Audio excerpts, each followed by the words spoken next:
Hello നമസ്കാരം friends.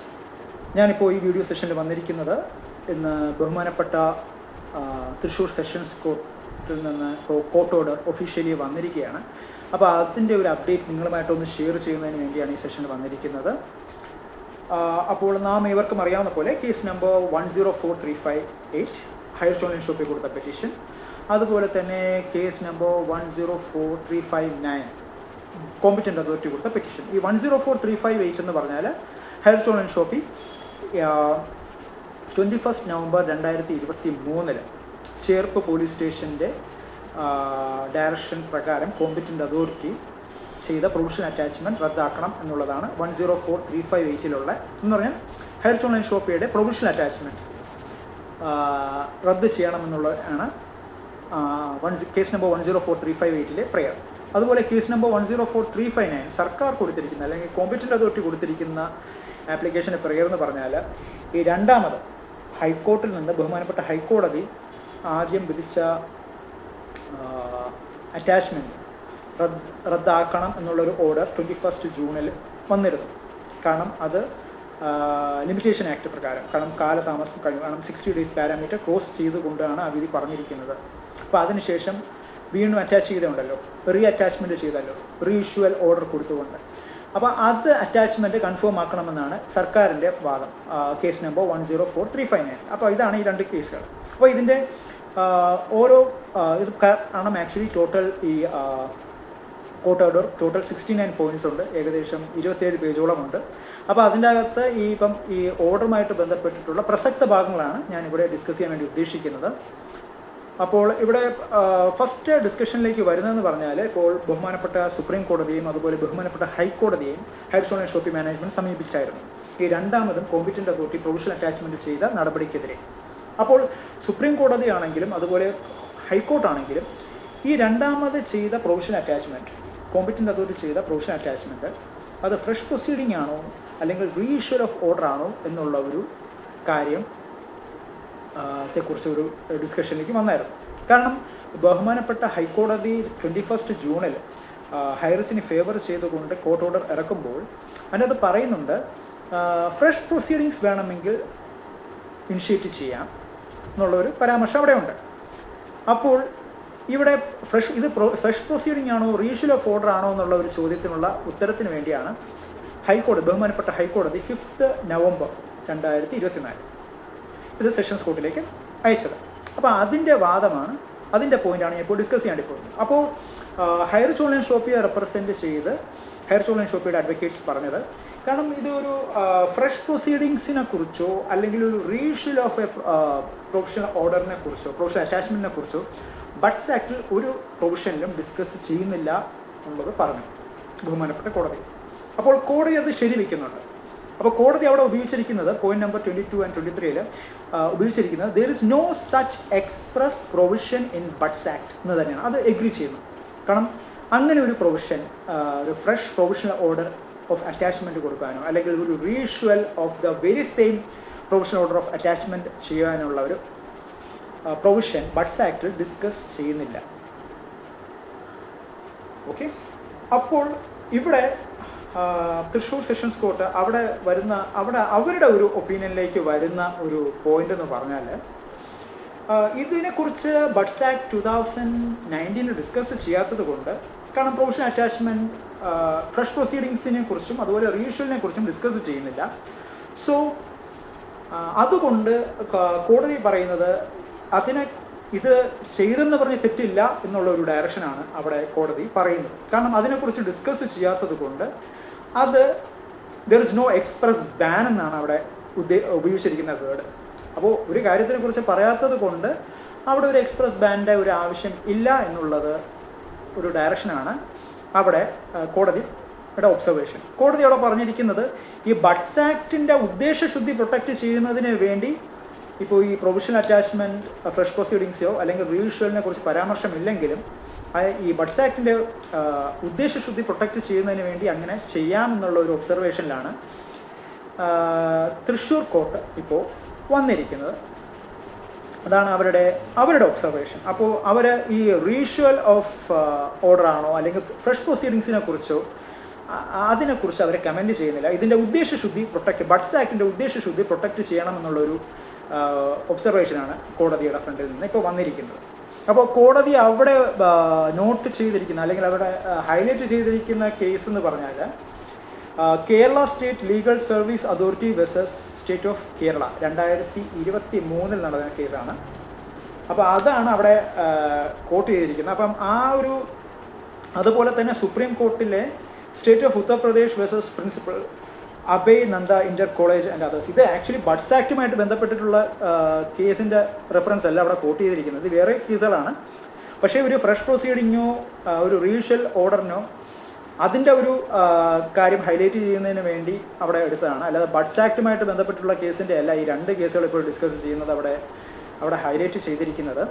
അവിടെ ഇതിൻ്റെ ഒരു പർട്ടിക്കുലർ നിയമത്തിൻ്റെ അല്ലെങ്കിൽ ഒരു ആക്ടിൻ്റെ ഉദ്ദേശശുദ്ധി പ്രൊട്ടക്റ്റ് ചെയ്യുക എന്നുള്ളതാണ് ആ രണ്ട് കേസുകൾ വിധി വന്നിരിക്കുന്നത്.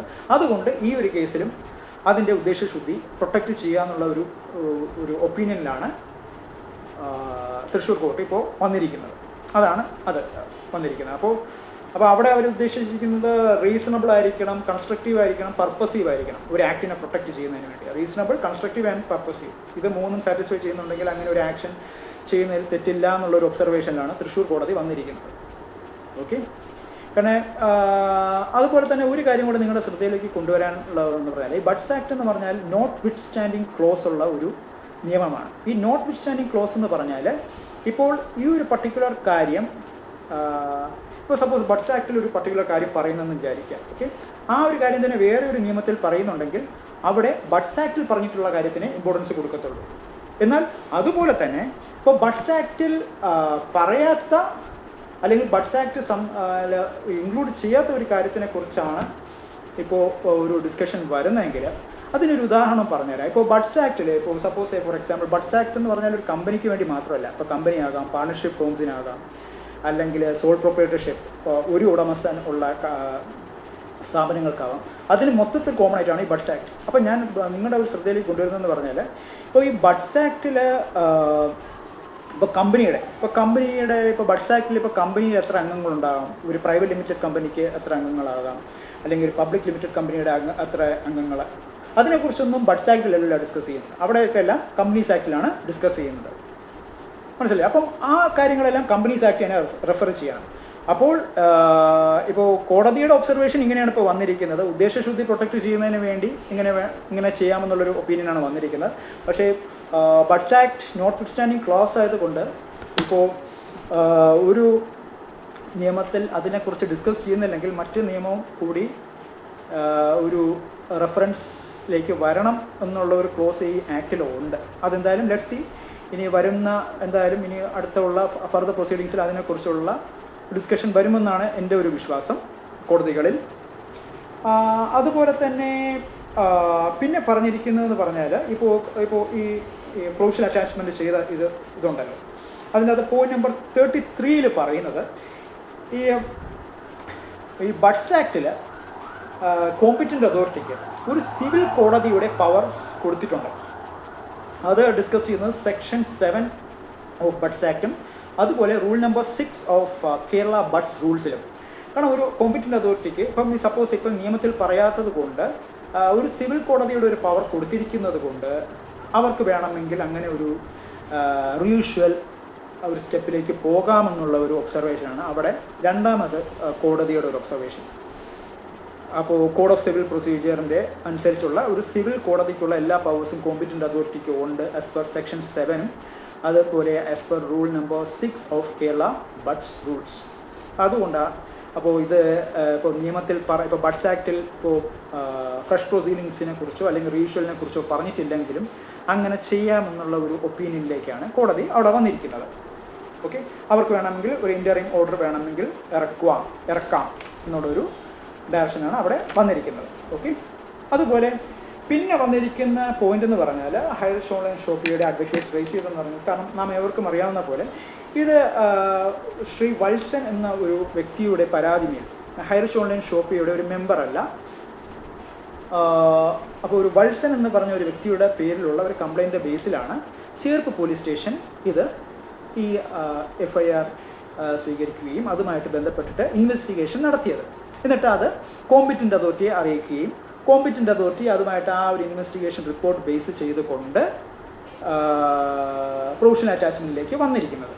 അപ്പോൾ അവിടെ വാദങ്ങൾ പറഞ്ഞത്, ഇവിടെ കോർട്ടിൻ്റെ ഒബ്സർവേഷൻ എന്ന് പറഞ്ഞാൽ ഇവിടെ കോമ്പിറ്റൻ്റ് അതോറിറ്റി അറ്റാച്ച്മെൻറ്റ് ചെയ്തിരിക്കുന്നത് വത്സൻ എന്ന വ്യക്തിയുടെ പരാതിമേലല്ല, നേരെ മറിച്ച് വത്സൻ കൊടുത്ത പരാതിമേൽ ആ ഇൻവെസ്റ്റിഗേഷൻ നടന്നതിന് ശേഷം ആ ഇൻവെസ്റ്റിഗേറ്റീവ് ഓഫീസറിൻ്റെ റിപ്പോർട്ട് പ്രകാരമാണ് competent authority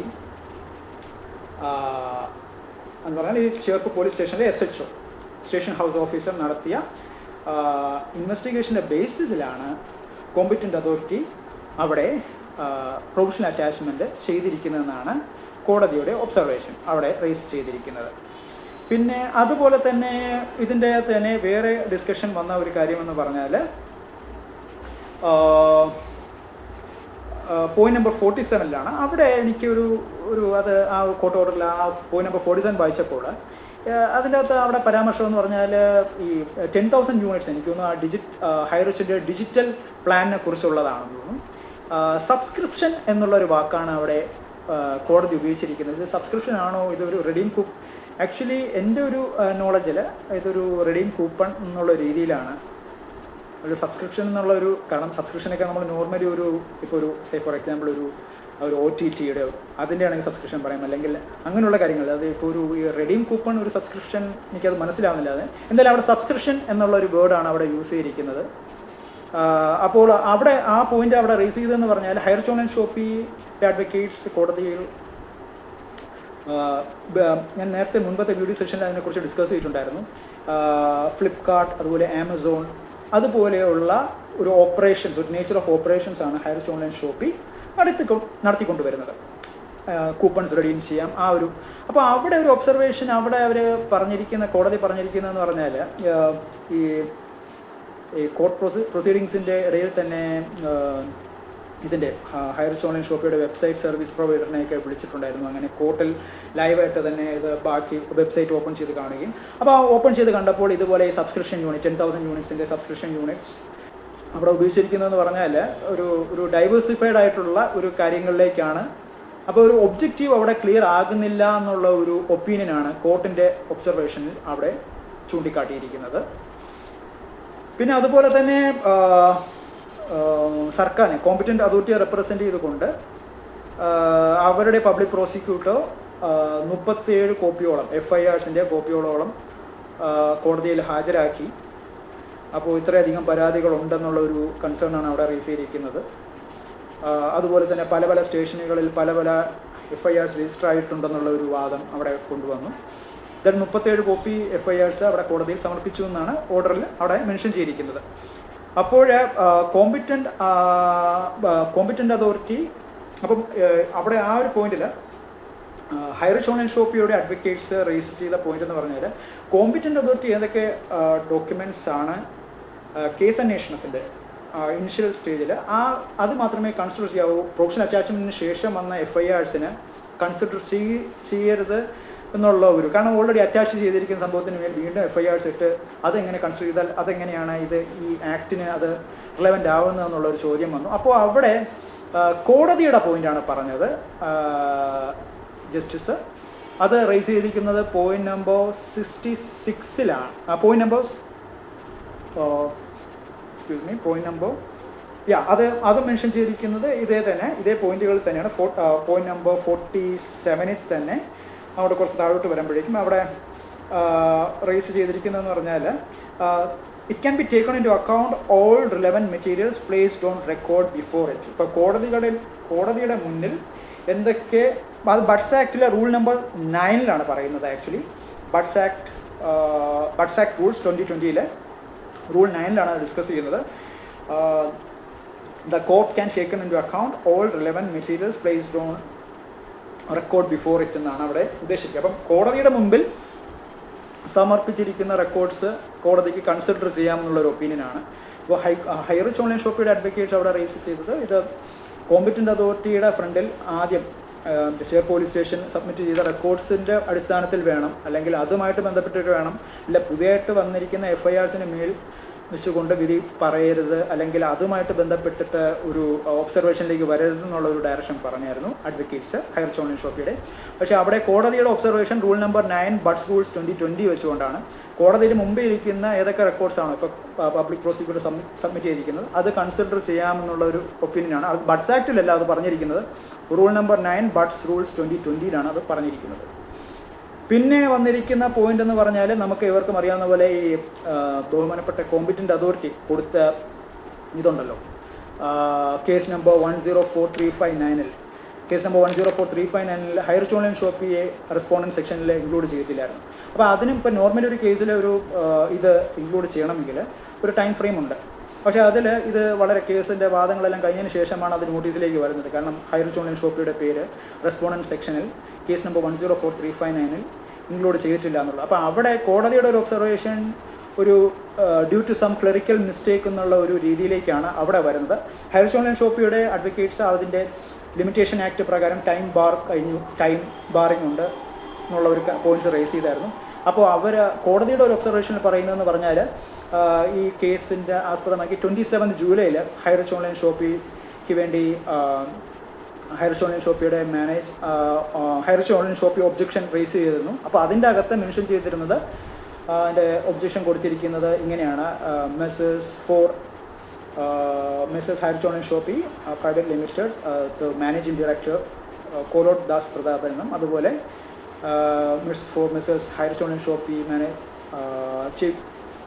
chief executive officer Sreena Prathapan. So അത് അവിടെ ഇംപ്ലൈഡ് ആണെന്നുള്ള രീതിയിൽ.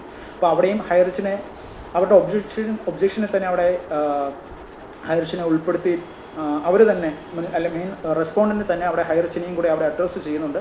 അപ്പോൾ അതുകൊണ്ട് ഇവിടെ അത്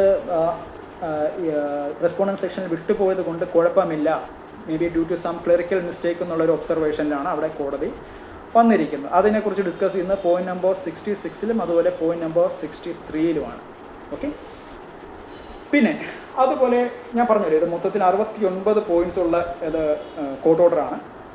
ഇപ്പോൾ ലാസ്റ്റ് പോയിന്റിൽ പോയിന്റ് നമ്പർ 69 ഇത് ഈ ബഡ്സ് ആക്റ്റുമായിട്ട് ബന്ധപ്പെട്ടിട്ട്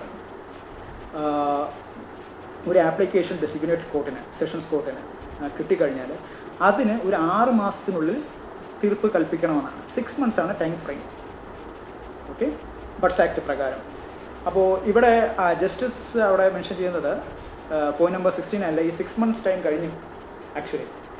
കാരണം ബൈ ഡിസ്പോസിങ് ദിസ് ആപ്ലിക്കേഷൻ ഞാൻ ഏണസ്റ്റ് എഫേർട്സ് ഇട്ടിട്ടുണ്ട്, പക്ഷേ ഈ 6 മാസം ക്രോസ് ചെയ്ത് പോയി. അതിന് കാരണം ഈ 6 മാസം ടൈം പീരീഡ് പറയുന്നത് സെക്ഷൻ 15 സബ്സെക്ഷൻ 6 ഓഫ് ബഡ്സ് ആക്ടിലാണ്. സെക്ഷൻ 15 സബ്സെക്ഷൻ 6 ഓഫ് ബഡ്സ് ആക്ടിലാണ് ഈ ടൈം ഫ്രെയിമിനെ കുറിച്ച് പറയുന്നത്, 6 മാസത്തിനുള്ളിൽ വിധി പറയണമെന്നുള്ളത്. അപ്പോൾ ഇതിന് ഇവിടെ റേസ് ചെയ്തിരിക്കുന്ന കാര്യങ്ങളെന്ന് പറഞ്ഞാൽ ഇതിനിടയ്ക്ക് ഹൈറിച്ച് ഓൺലൈൻ ഷോപ്പി ബഹുമാനപ്പെട്ട ഹൈക്കോടതിയെ സമീപിച്ചായിരുന്നു, അതുപോലെ ബഹുമാനപ്പെട്ട സുപ്രീം കോടതിയെ സമീപിച്ചായിരുന്നു. അപ്പോൾ അതിനൊക്കെ സമയം ഞാൻ അല്ലെങ്കിൽ കോടതി അനുവദിച്ചു കൊടുത്ത്. അപ്പോൾ പിന്നെ അതിനിടയ്ക്ക് തന്നെ ബാക്കി ഫൈനൽ ഹിയറിംഗ് സ്റ്റേജിലേക്കൊക്കെ വന്നപ്പോൾ കക്ഷി ചേരുവാൻ വേണ്ടി ആളുകൾ വന്നായിരുന്നു.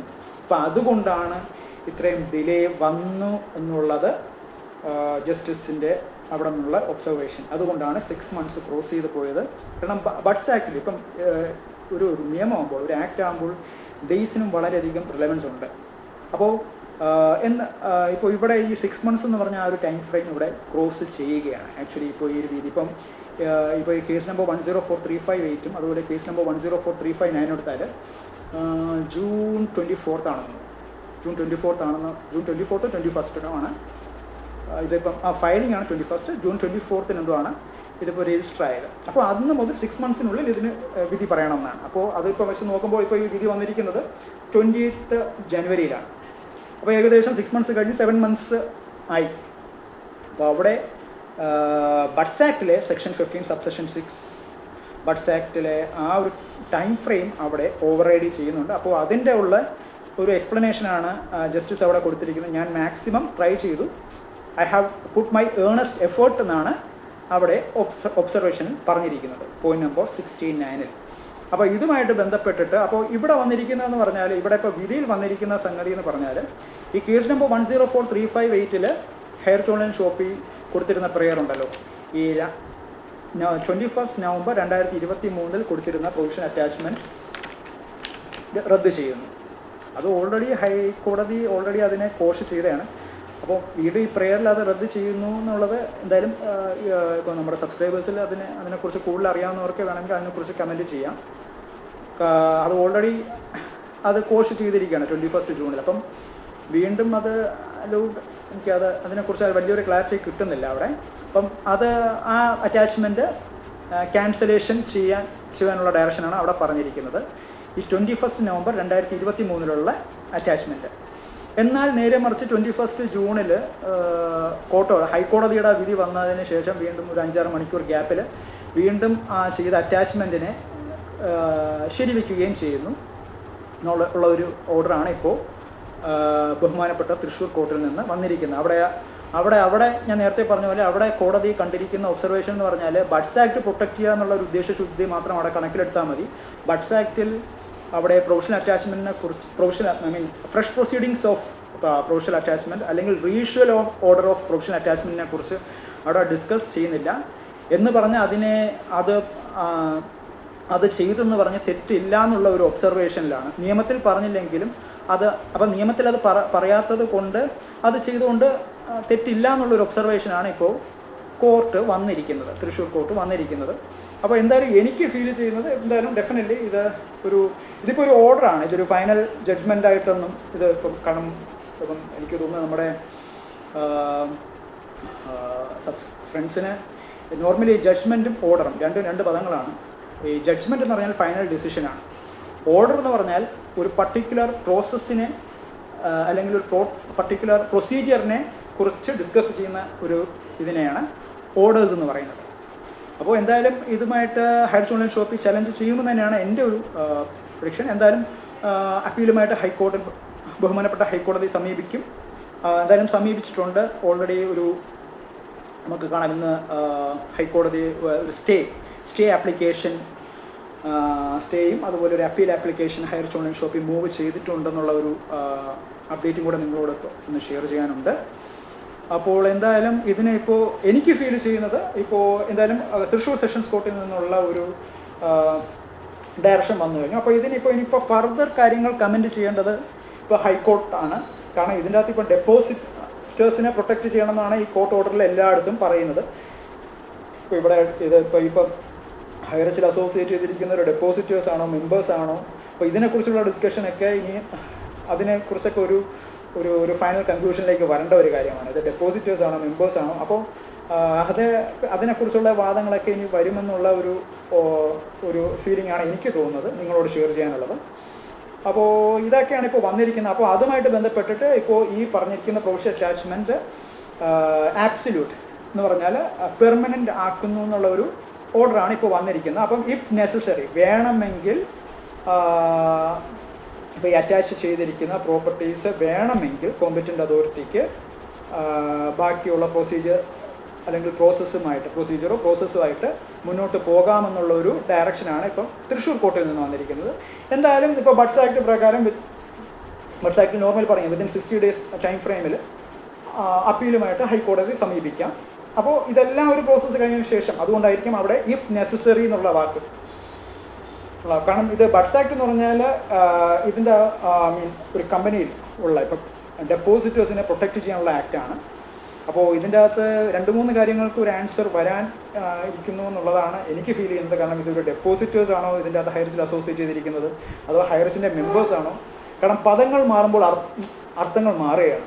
അപ്പോൾ അതൊക്കെ എനിക്ക് ഫീൽ ചെയ്യുന്നത് ബഹുമാനപ്പെട്ട ഹൈക്കോടതിയിൽ അതിനെക്കുറിച്ചൊരു ഡിസ്കഷൻ വരികയും ഒരു നല്ലൊരു വിധി ഹൈറസിൽ അസോസിയേറ്റ് ചെയ്തിരിക്കുന്ന മെമ്പേഴ്സിന് നല്ലൊരു ഡയറക്ഷനിലേക്കുള്ള ഒരു വിധി വരട്ടെ എന്നുള്ള ഒരു ഒപ്പീനിയനാണ് എനിക്ക് ഷെയർ ചെയ്യാനുള്ളത്.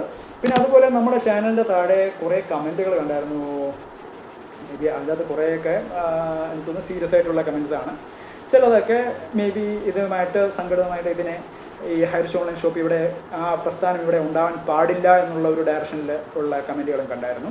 അപ്പോൾ അതിൻ്റെ അത് ഒരു കമൻറ്റ് എന്ന് പറഞ്ഞാൽ എഫ്.ഐ.ആർസ് ഇടൂ എന്നുള്ള ഒരു ഇതാണ്. ഈ എഫ്.ഐ.ആർസിൻ്റെ റിലവൻസ് എന്ന് പറഞ്ഞാൽ അതാണ് ഞാൻ നമ്മളിപ്പോൾ ഈ കോർട്ട് ഓർഡർ തന്നെ നമ്മൾ നോക്കിയാൽ ഈ എഫ്.ഐ.ആർ എന്ന് പറയുന്നത് എഫ്.ഐ.ആറിൻ്റെ ബേസിലാണ് ഇൻവെസ്റ്റിഗേഷൻ ഓഫീസർ. ഇപ്പോൾ ഈ ഒരു കേസിലാണെങ്കിൽ ഈ ശ്രീ വത്സൻ എന്ന് പറഞ്ഞ വ്യക്തിയുടെ എഫ്.ഐ.ആറിൻ്റെ മേലാണ് ചേർപ്പ് പോലീസ് സ്റ്റേഷനിലെ സ്റ്റേഷൻ ഹൗസ് ഓഫീസർ ഈ കേസ് അന്വേഷിച്ചത്. എന്നിട്ട് അതിൻ്റെ റിപ്പോർട്ട് കോമ്പറ്റൻ്റ് അതോറിറ്റിക്ക് കൊടുത്തത്. അങ്ങനെ ആ കോമ്പറ്റൻ്റ് അതോറിറ്റി പ്രൊവിഷണൽ അറ്റാച്ച്മെൻറ്റ് ചെയ്തത്. എന്നിട്ട് കോർട്ടിലേക്ക് അത് കൊടുത്തു. കോർട്ട് ഇപ്പോൾ ഒരു വിധി വന്നിരിക്കുകയാണ്. ഇപ്പോൾ കോർട്ട് പറഞ്ഞിരിക്കുന്നത് ഓക്കെ ഇത് ആബ്സല്യൂട്ട് ആക്കാം അല്ലെങ്കിൽ പെർമനൻ്റ് ആക്കാം എന്നുള്ള ഒരു ഒപ്പീനിയനിലേക്ക് വന്നിരിക്കുന്നത്. അതാണ് ഈ FIR കൊണ്ടുള്ള. ഇപ്പോൾ ഓൾറെഡി കേസ് അന്വേഷണം ചേപ്പ് പോലീസ് സ്റ്റേഷൻ അത് ചെയ്തു. എന്നിട്ട് കോമ്പറ്റൻ്റ് അതോറിറ്റിക്ക് റിപ്പോർട്ട് കൊടുത്തു. കോമ്പറ്റൻ്റ് അതോറിറ്റി അതിൻ്റെ ബേസിസിൽ ഇത് കോർട്ടിലേക്ക് ഡയറക്റ്റ് ചെയ്തു. അപ്പോൾ അങ്ങനെ ഇരിക്കുന്ന സ്റ്റേജിൽ വീണ്ടും FIR ഇട്ടത് കൊണ്ട് എനിക്ക് മനസ്സിലാകുന്നില്ല എന്തുകൊണ്ടാണ് എല്ലാവരും FIR ഇടുമെന്ന് മനസ്സിലായി. കാരണം FIR എന്ന് പറഞ്ഞാൽ ഫസ്റ്റ് ഇൻവെസ്റ്റിഗേഷൻ റിപ്പോർട്ട്. കാരണം ഓൾറെഡി ഇപ്പോൾ ഹൈറിച്ച് ഓൺലൈൻ ഷോപ്പിയെ സംബന്ധിച്ചെന്ന് പറഞ്ഞാൽ ഏകദേശം 13-14 മാസമായിട്ട് ഇപ്പോൾ ഓപ്പറേഷൻസ് ഇല്ലാതെ നിൽക്കുകയാണ്. കാരണം അറ്റാച്ച് ചെയ്ത് ഒരു ഓപ്പറേഷൻസും ചെയ്യാൻ വേണ്ടി പറ്റാത്ത ഒരു അവസ്ഥയിൽ നിൽക്കുകയാണ്. അപ്പോൾ വീണ്ടും FIR ഇട്ടത് കൊണ്ട് ജസ്റ്റ് നമ്പേഴ്സ് നമുക്കിങ്ങനെ ഊതി പെരുപ്പിച്ച് കാണിക്കാമെന്നല്ലാതെ വേറെ അവിടെ ഒരു പ്രസക്തി വരുന്നതായിട്ട് എൻ്റെ അറിവിലില്ല. കാരണം ബഡ്സ് ആക്ടിലും അങ്ങനെ പറയുന്നില്ല. അതാണ് എനിക്ക് എൻ്റെ മെമ്പേഴ്സിനോട് ഷെയർ ചെയ്യാനുള്ളത്. ഇത് പോസിറ്റീവായിട്ട് എടുക്കുന്നവരാണെങ്കിലും നെഗറ്റീവായിട്ട് എടുക്കുന്നവരാണെങ്കിലും. അപ്പോൾ അത് നിങ്ങളുടെ ഇതാണ്. നിങ്ങൾ ചിന്തിക്കുക, നിങ്ങളുടെ ഒബ്സർവേഷനിലേക്ക് വരിക. അത് നിങ്ങൾ ഡിസൈഡ് ചെയ്യേണ്ട കാര്യമാണ്. അല്ലാതെ ഇപ്പോൾ ഒരു FIR ഇട്ടത് കൊണ്ട് ബഡ്സ് ആക്റ്റുമായിട്ട് ഒരു റിലവൻസ് ഇല്ല എന്നാണ് എനിക്ക് നിങ്ങളോട് ഷെയർ ചെയ്യാനുള്ളത്. സോ എല്ലാം ക്ലിയർ ആണെന്ന് വിശ്വസിക്കുന്നു. കാരണം എനിക്കൊന്ന് ഇതുവരെ ചെയ്ത ഏറ്റവും ലെങ്തി ആയിട്ടുള്ള, കാരണം അത്രയധികം കാര്യങ്ങൾ ഇവിടെ ഡിസ്കസ് ചെയ്യാൻ വേണ്ടിയായിരുന്നു. അപ്പോൾ എല്ലാം ക്ലിയർ ആണെന്ന് വിശ്വസിക്കുന്നു. അപ്പോൾ എന്തായാലും എനിക്ക് ഫീൽ ചെയ്യുന്നത് ഹൈറിച്ച് ഓൺലൈൻ ഷോപ്പി ഈ കേസുമായിട്ട് ഒരു സീരിയസ് ആയിട്ടുള്ള വാദങ്ങൾ ബഹുമാനപ്പെട്ട ഹൈക്കോടതിയിൽ നടക്കും, കേരള ഹൈക്കോർട്ടിൽ നടക്കുമെന്ന് തന്നെയാണ് എൻ്റെ ഒരു ഒബ്സർവേഷൻ. കാരണം ഇതിൻ്റെ അകത്ത് കുറേയധികം, കാരണം ഇപ്പോൾ ഇതിൻ്റെ അകത്ത് സേ ഫോർ ഇൻസ്റ്റൻസ് ഇപ്പോൾ ഇതിൻ്റെ അകത്ത് ഇപ്പോൾ ഈ സെക്ഷൻ 15 സബ്സെക്ഷൻ 6 പ്രകാരം ഈവൻ ഈ ടൈം ഫ്രെയിം കഴിഞ്ഞു പോയ ഒരു ഒബ്സർവേഷൻ ജസ്റ്റിസ് തന്നെ അവിടെ ചൂണ്ടിക്കാട്ടുന്നുണ്ട്. അതിൻ്റെ റീസണും അദ്ദേഹം പറയുന്നുണ്ട്. ഈ 6 മാസം കഴിഞ്ഞു പോയി വിധി പറയുന്നതിന് വേണ്ടി ഇപ്പോൾ 7 മാസമായി. അപ്പോൾ അത് എത്രത്തോളം, കാരണം ഇപ്പം നമുക്ക് ആദ്യത്തെ ഒരു റിലവൻസ് അതെടുത്ത് നോക്കിയാൽ തന്നെയും ഒരു 12 days ക്രോസ് ചെയ്തു. അതുമായിട്ട് ഹൈക്കോടതി കോഷാണ് ചെയ്തത്, ക്യാൻസലാണ് ചെയ്തത്. അപ്പോൾ ഇത് എങ്ങനെയാണെന്നുള്ളത് എന്തായാലും വരും ദിവസങ്ങളിൽ ബഹുമാനപ്പെട്ട ഹൈക്കോടതിയിൽ നിന്ന് ബാക്കിയുള്ള ഡയറക്ഷൻസ് എങ്ങനെയാണെന്നുള്ളത്, അതുപോലെ ഹൈറിച്ച് ഓൺലൈൻ ഷോപ്പിയുടെ ഒരു കംപ്ലീറ്റ് ഒരു ഓപ്പറേഷൻ്റെ പ്ലാനുകൾ ബാക്കിയുള്ള കാര്യങ്ങളെല്ലാം ഹൈക്കോടതിയിൽ കേൾക്കുമെന്നാണ് എൻ്റെ ഒരു വിശ്വാസം, എൻ്റെ ഒരു ഫീലിങ്സ്. അപ്പോൾ ഹൈറിച്ചിൽ അസോസിയേറ്റ് ചെയ്തിരിക്കുന്ന മെമ്പേഴ്സിനോട് എപ്പോഴും പറയുന്ന പോലെ ഹോപ്പ് ഫോർ ദ ബെസ്റ്റ്. കാരണം ഇപ്പോൾ ഇതിൻ്റെ അകത്ത് ഇപ്പോൾ ഈ പറഞ്ഞിരിക്കുന്ന പോലെ ഇപ്പോൾ at any cost Highrich Online Shopee തിരിച്ചു വന്നാലാണ് ഒരു സൊല്യൂഷൻ ഉണ്ടാകുക എന്നുള്ളത്.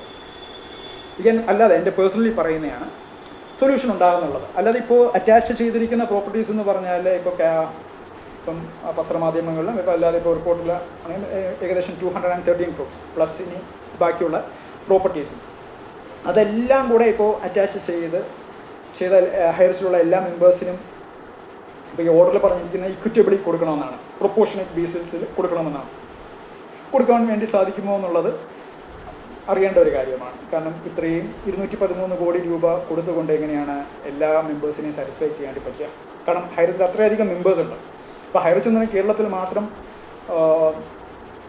മെമ്പേഴ്സുള്ള കമ്പനിയല്ല, ഓൾ ഓവർ ഇന്ത്യ. ഇപ്പോൾ നമ്മുടെ ഈ ചാനലിൻ്റെ താഴെ തന്നെ പല മെമ്പേഴ്സും കമൻറ്റ് പല ഭാഷയിൽ, എനിക്കൊന്നു തെലുങ്കിലും തമിഴിലും ഒക്കെ കമൻറ്റുകൾ ഇവിടെ രേഖപ്പെടുത്തുന്നുണ്ട്. അതുപോലെ നോർത്ത് ഇന്ത്യയിലുള്ള ഹൈറിച്ചിലെ സുഹൃത്തുക്കൾ. അപ്പോൾ അത്രയധികം ഒരു കൺസേൺ ഉള്ള ഒരു കേസാണ്.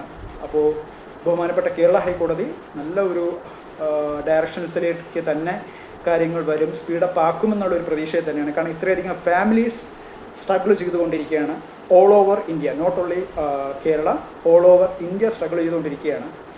അപ്പോൾ അതിന് ഒരു ഉചിതമായിട്ടുള്ള ഒരു തീരുമാനം വരണം എന്നുള്ളതാണ്. ഓപ്പറേഷൻ സ്റ്റാർട്ട് ചെയ്യണം അതാണ് എൻ്റെ ഒരു പേഴ്സണൽ ഒപ്പീനിയൻ. ഹൈറിച്ച് ഓൺലൈൻ ഷോപ്പിയുടെ ഓപ്പറേഷൻസ് എത്രയും പെട്ടെന്ന് സ്റ്റാർട്ട് ചെയ്തുകൊണ്ട് നല്ലൊരു വിധി തന്നെ വരട്ടെ എന്നുള്ള ഒരു നല്ല ഡയറക്ഷൻസ് കോടതികളിൽ നിന്ന് വരട്ടെ എന്നാണ് എനിക്ക് ഷെയർ ചെയ്യാനുള്ളത്. സോ എല്ലാം ക്ലിയർ ആണെന്ന് വിശ്വസിക്കുന്നു. So thank you very much. Take care. Bye bye.